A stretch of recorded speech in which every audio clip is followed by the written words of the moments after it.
Hi there friends, today I'm going to show you how to make sweet and savory tofu. Today I'll be making 2 blocks of tofu. First I take the blocks out and I wrap them in a towel just for a couple of minutes. They do not have to be super dry for this recipe because we're going to be boiling the tofu in salted water, and I cut them up into bite-sized pieces. I saw on the internet that you should be boiling your tofu, and so I figured I had to try it. Supposedly it makes it a little bit more of a dense texture. It definitely brines the tofu. So there it is in my big old pot with 2 tablespoons of salt. I let that boil for 5 minutes. In the meantime, I make a marinade with coconut aminos and some garlic,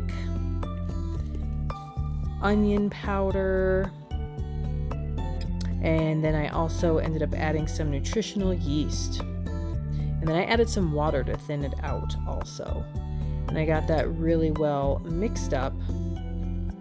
I strained the tofu after it was done boiling for 5 minutes, put it on some tea towels, got it a little bit dried out.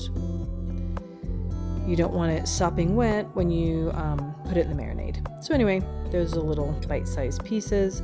I put it in the marinade and I let it sit for about 20 minutes. You could have it sit overnight if you want in the fridge.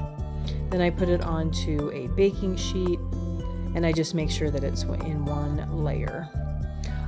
I ended up baking it for 15 minutes on 400 degrees.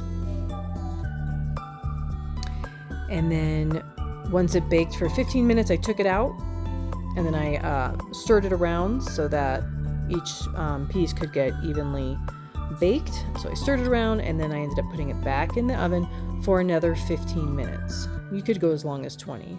And there it is. It's all cooked and brown and tasty and delicious, a little bit crispy. Ready to use for your protein in whatever meal. And this day I put it on some rice, added some black sesame seeds, and had that with chopped salad, which was very delicious. Thank you so much for watching my video.